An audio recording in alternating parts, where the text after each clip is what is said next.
안녕하세요. 대한민국 조선부터 방산 또 에너지 관련된 업종을 담당하는 멘토 황대근입니다. 오늘 한국전력 함께 살펴보도록 하겠습니다. 현재 영상을 찍는 시점에서 굉장히 복잡한 신경이 많이 드는 상황이다. 자, 이렇게 말씀을 드릴 수 있을 것 같은데 이 총선 결과가 나왔죠. 야당이 승리를 해줬습니다. 사실 저의 뭐 개인적인 정치적인 색깔과 떠나서 이런 부분을 떠나서 이 원전주를 분석하는 입장에서 현재 시장 자체가 이 원전에 대한 굉장히 직접적으로 하방 모멘텀을 주었기 때문에 좋지 않은 기분을 갖고 있다. 자, 이렇게 개인적으로 좀 말씀을 드립니다. 특히 한국전력 같은 경우에는 지난 정부의 탈원전 때문에 주가가 굉장히 하락한 그런 이력이 있기 때문에 이 한국전력에 또 애정이 있는 저로서는 현재 총선의 결과 그리고 이 시장 상황에 따른 원전주의 하락이 좋은 상황은 아니다. 자, 이렇게 말씀드릴 수 있을 것 같습니다. 우선은 가격적인 측면을 먼저 짚고 넘어가도록 하죠. 뭐 금일 전반적으로 시장이 약세였습니다. 장 초반에 다 하락하는 모습을 보여줬다가 오후장에 조금 반등을 해줬지만 전반적으로 약세의 모습을 보여줬다. 하지만 그 중에서도 원전 관련된 종목들이 직접적인 악영향을 미쳤다. 이렇게 말씀을 드릴 수 있을 것 같은데 뭐 대표적으로 한국전력도 있고 한전 KPS 같은 종목도 있죠. 한국전력의 자회사 모두 주가가 하락하는 모습을 보여줬습니다. 그리고 원전 관련된 대장주라고도 할 수 있는 부분이 바로 두산 에너빌리티인데 두산 에너빌리티의 주가 역시 약세 흐름 보여주고 두산 에너빌리티와 공급 계약을 맺은 우리기술 역시 주가의 강한 하락세를 맞이하였다. 자, 이렇게 표현할 수 있을 것 같습니다. 그래서 앞서도 뭐 강조를 드렸지만 뭐 저의 정치적인 성향 뭐 이런 게 중요한 게 아닙니다. 저는 원전을 분석하는 사람이기 때문에 원전을 기준으로 봤을 때는 금일 시장 상황과 이 총선 결과 자체가 조금 아쉽다. 이 원전주 입장에서는 자, 이렇게 말씀을 드립니다. 그래서 현재 상황 자체가 모멘텀이 사라진 상황인데 프리미엄은 앞으로 어디에서 끌어올 수 있을지 그리고 글로벌 동향은 원전적인 측면에서 봤을 때 계속이 되는지 여부를 파악해보는 시간 갖도록 하겠습니다. 그리고 가장 중요한 부분은 해외 원전 수주가 또 존재를 하는데 이 체코 원전과 프랑스 이 파전이 또 어떻게 진행이 되고 있는지 그리고 이 미국의 대선에 따라서 앞으로 국내 원전주들의 방향성을 어떻게 움직이는지까지 금일 전반적으로 다 이야기해보는 시간 갖도록 할 테니까 구독과 좋아요 꼭 부탁드리고 영상 끝까지 시청해 주시면 감사하겠습니다. 제가 타이틀 자체를 전기로 인상은 실시한다라는 타이틀을 정했습니다. 자, 기사도 이러한 기사가 나오고 있는 상황인데 이 전기로 인상은 거의 확실시 된다. 자, 이런 보도가 나와주고 있습니다. 사실 이 총선 결과가 어떻게 됐던지 전기로 인상은 가시화되고 있는 상황이기 때문에 이 부분에 있어서는 우리가 그래도 한시름 놔도 되는 상황이지 않을까 생각을 하고 있습니다. 사실 민주당이 총선을 이기고 여기서 만약에 전기로까지 동결시키면 한전 같은 경우에는 진짜 억울하죠. 여태까지도 굉장히 많은 사건이 존재했었는데 전기로 인상은 저는 불가피한 상황이고 필수적인 상황이다라고 생각을 합니다. 또 여러분이 전기로 관련돼서 다양한 의견이 존재하시면 댓글에 또 남겨주시면 제가 관련된 부분 참고를 하면서 영상을 또 찍으니까 많은 관심 부탁드립니다. 그리고 또 영상을 찍으면서 지금 기억난 부분인데 제가 또 저희 채널 내에서 종목 스케치라고 한국전력 관련된 컨텐츠를 또 만들었습니다. 기업의 역사부터 주가적인 측면을 반영을 하면서 앞으로의 이 방향성은 또 어떻게 될지까지 제가 영상을 통해서 자세하게 풀었으니까 금일 못 보신 분들은 한 번씩 시청을 해주시면 감사하겠습니다. 자, 그리고 또 한전 같은 경우에는 자, 이어서 하죠. 그리고 한전 같은 경우에는 이 탈원전 정책을 빼놓을 수 없을 것 같습니다. 뭐 다들 아실 거라고 봅니다. 한전을 좀 중장기적으로 투자하시는 분들이 많기 때문에 이 전 정부부터 굉장히 아픔을 다 겪으면서 지금까지 오신 분들이기 때문에 저보다 또 지식적인 측면도 많은 분들도 존재합니다. 당연히. 특히 한전은 탈원전 정책에서 적자폭이 굉장히 커졌었는데 2020년부터 2022년까지 급진적으로 적자폭이 커졌습니다. 이 당시에 탈원전 정책 때문에 원전 가동률이 줄어들었죠. 특히 이 부분이 좀 문제가 되는 건데 이 원전의 발전 단가를 보게 되면 무려 석탄보다도 쌉니다. 뭐 LNG는 뭐 당연하고 지금 뭐 민주당이 밀고 있는 신재생 에너지, 뭐 태양광, 풍력, 수소 같은 이 발전 단가와 비교해도 압도적으로 싸죠. 하지만 이렇게 싼 원자력을 탈원전하겠다라는 정책안 때문에 이 영업 적자가 굉장히 커졌다. 그리고 엎친 데 덮친 격 이때 당시에 에너지 가격을 보게 되면 뭐 천연가스도 2020년부터 2022년 초반까지 굉장히 급진한 모습을 보여줍니다. 증가를 하였죠. 그리고 유가적인 측면도 봤을 때 20년부터 22년까지 강한 상승을 보여주었다. 뭐 이러한 이유에는 금리적인 측면도 있고 코로나 이후에 유동성이 공급이 되었었죠. 그래서 원자재 시장에 자본이 들어오면서 전반적인 상향 모멘텀을 주었다. 하지만 한전에는 가장 중요한 부분이 바로 탈원전이었다라고 개인적으로 생각합니다. 이 탈원전이 없었으면 한전의 주가 역시 지금보다 한층 더 밸류업된 모습으로 나타나지 않았을까 생각을 하고 있습니다. 자, 그래서 관련된 이야기는 여기까지 하도록 하고, 이제 개표가 다 마무리되었죠. 그래서 총선 관련된 이야기를 잠깐 하려고 하는데, 자, 이 색깔이 기가 막힙니다. 파란색, 빨간색, 그리고 좌우. 정말 직관적으로 우리가 이해할 수 있겠죠. 뭐, 여기에 대해서 제 개인적인 의견은 달지 않겠습니다. 어쨌든, 이 파란색, 빨간색 대단하다. 자, 그리고 이 야당이 결국에 승리를 했습니다. 앞서서도 말씀드렸지만 관련된 프리미엄이 다 빠졌죠. 특히 한국전력 같은 경우에는 이 대표적인 공기업으로서 저피별 관련된 모멘텀을 받으면서 최근에 주가가 상승한 모습을 보여줬다. 이렇게 평가할 수 있을 것 같은데, 이 야당이 승리하면서 관련된 이 프리미엄은 이제 사라졌다라고도 좀 과격하게 이야기를 하면은 말씀을 드릴 수 있을 것 같습니다. 그래서 관련된 한국전력도 금일 주가 하락 모멘텀을 받았다. 자, 이렇게 말씀을 드릴 수 있을 것 같고, 이 정당별 강조 산업을 보더라도 민주당에는 원전이 없습니다.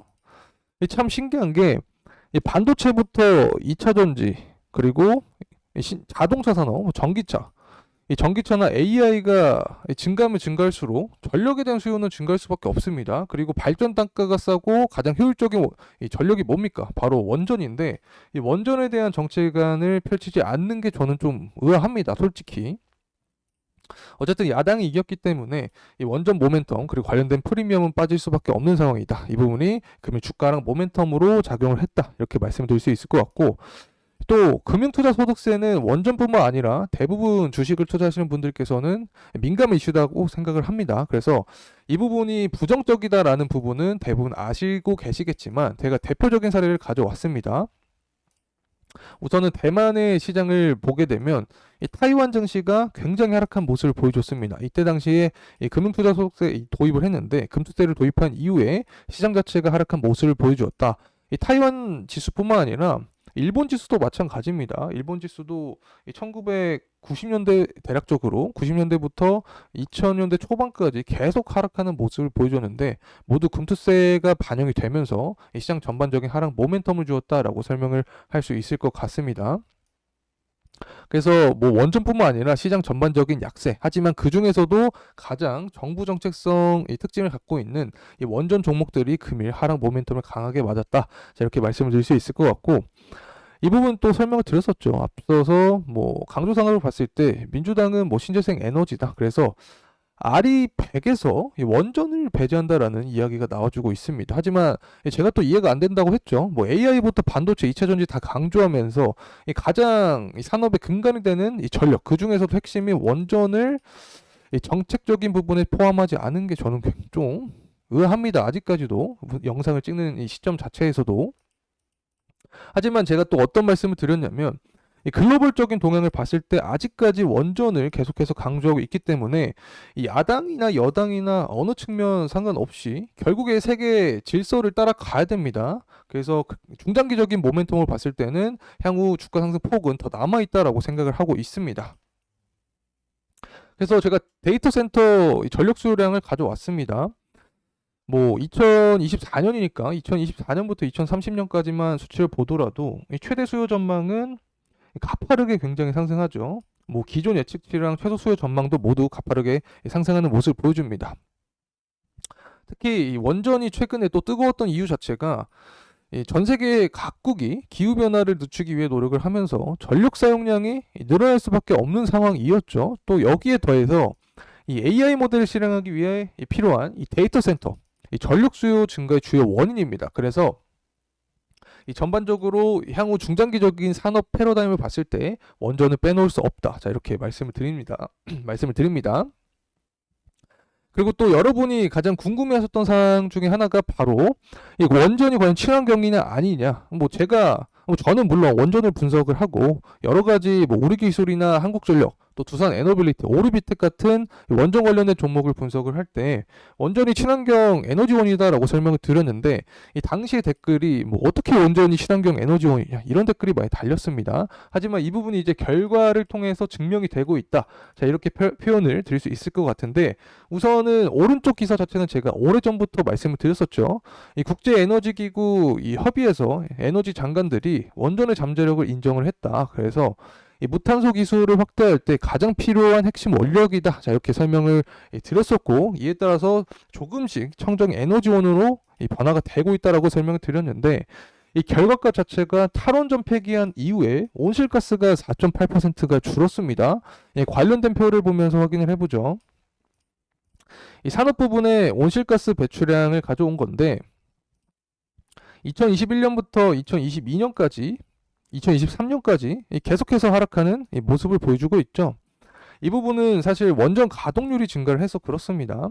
원전 가동률도 측면을 살펴보게 되면 사실 이명박 정부 때는 거의 90% 안팎이었습니다. 미국과 비교를 했을 때도 밀리지 않았다. 그래서 원전 강국이었다. 자, 이렇게 말을 할 수 있을 것 같은데 박근혜 정부 때부터 조금씩 좀 하락을 했죠. 아직까지 그래도 이 80% 이상의 수치를 보여주었다. 하지만 문재인 정부 때 이 탈원전을 시행을 하면서 원전 가동률이 거의 박살이 났습니다. 박살나면서 국제 에너지 값들이 다 증가를 하니까 당연히 한전은 비용이 적자폭이 커질 수밖에 없게 되고 한전뿐만 아니라 전반적인 원전 관련된 종목들이 주가가 지지부진할 수밖에 없게 됐겠죠, 당연히. 그래서 제가 이런 부분을 또 가져온 이유 자체는 현재 민주당이 또 승리를 했기 때문에 이 탈원전에 대한 아픔을 다시 한번 생각을 할 수밖에 없다. 자, 이렇게 말씀을 드릴 수 있을 것 같고 저도 원전 관련된 종목을 분석하면서 굉장히 기분이 좋지 않습니다. 그래서 좀 여러분과 의사소통하면서 진행을 하고 싶기 때문에 꼭 댓글 같은 데에서 이 관련된 문의사항이나 뭐 궁금증들 남겨주시면 감사할 것 같고 구독과 좋아요도 한 번씩만 해주시면 감사하겠습니다. 그래서 결국에는 현재 윤석열 정부 와서 이 원전 가동률이 증가를 했다. 가동률이 증가하니까 결국에 어떤 효과를 줬냐? 이 온실가스가 줄어들었다. 그래서 원전은 이 친환경 에너지원인 원으로 우리가 생각할 수 있다. 이렇게 간단하게 요약하고 넘어가도록 하겠습니다. 자, 이제 해외 원전 관련된 이야기를 좀 하려고 합니다. 사실 이 팀코리아라고 하죠. 유명하죠. 뭐 한전부터 두산 에너빌리티 뭐 다양한 이 기업들이 여기 포함됩니다. 그래서 해외 원전 수주가 과시화되면 팀코리아 전반적인 주가 상승 모멘텀을 받습니다. 한전도 포함이 되죠. 여기서 우리가 생각을 할 점이 바로 체코 원전입니다. 현재 가장 가시화되는 부분인데 이 국내 원전 기술력이 굉장히 뛰어납니다. 이거는 뭐 두말하면 잔소리고 여기에 더해서 가격 경쟁력을 갖고 있기 때문에 이 방산 관련된 이 산업처럼 해외 국가들과 비교를 해도 가격 경쟁력을 통해서 이 수주 가능성이 높다. 자, 이렇게 설명을 드렸었는데 현재 문제가 되는 부분이 하나 존재합니다. 이 체코 정부 자체가 프랑스 EDF의 편의를 현재 봐주고 있다라는 점인데 이 부분은 사실 유럽 연합을 고려를 해보면 당연한 결과다라고도 좀 생각이 듭니다. 이 유럽 연합 내에서 프랑스의 이 위상을 고려를 해보면 EU 전체 원자력 발전량의 48.4%를 생산하고 있습니다. 뭐 과장을 조금 더해서 한 절반 정도 차지한다라고 설명할 수 있을 만큼 이 EU 내에서 프랑스의 역할은 굉장히 뛰어나다. 그렇기 때문에 이렇게 체코가 프랑스 말을 듣는 거는 어찌 보면 당연하다라고도 설명할 수 있습니다. 하지만 이 비즈니스는 또 다릅니다. 그래서 기술력이 뛰어나고 가격이 더 싸면 우리나라와 팀코리아와 원전 수주 계약을 맺을 수 있기 때문에 이 부분은 향후 동행을 통해서 계속해서 제가 추적을 해 나가야 된다라는 점 말씀드리고 궁금하신 분들은 제 영상 계속해서 시청해 주시면 동향은 파악할 수 있겠죠. 꾸준히 시청해 주시면 감사하겠습니다. 자, 이제 가격적인 측면 살펴보도록 하겠습니다. 현재 가격은 21,300원의 가격대를 형성을 해주고 있습니다. 사실 제가 주봉의 11선을 굉장히 중요하게 말씀을 드렸죠. 인간의 심장인 것처럼 주봉의 11선을 지켜주면서 주가가 상승을 해줘야 추세적으로 이상 없는 그런 모습을 보여줄 수 있다라고 말씀을 드렸는데 11선은 이미 무너진 상황입니다. 그래서 그 다음 구간으로 지지 구간을 설명을 드려보면 우선 21선에서 지지가 나와줘야 된다라고 설명을 드릴 수 있고 그 이후에 121선과 61선이 기준점이 될 수 있는데 우선 가장 베스트 시나리오는 앞서서도 설명드렸지만 21선에서 지지가 나와주면서 이 재차 반등하는 모습이 베스트 시나리오다. 하지만 좀 매물대가 촘촘하지 않습니다. 그만큼 투자 심리가 많이 작용이 되어 있지 않다라고도 설명을 드릴 수 있을 것 같은데, 현실적으로는 이제 121선 구간까지도 우리가 열어볼 수 있지 않을까 생각하고 있습니다. 그렇다면 그 주가 상승 모멘텀은 또 어떻게 발생할 수 있을지, 이 부분이 가장 궁금하겠죠. 제가 계속해서 강조드렸던 부분이 바로 정치적인 특성입니다. 이 대선을 우리가 고려해야 되는데, 대선이 11월이라고 설명을 드렸었죠. 현재 지지율이 어떻게 되고 있냐?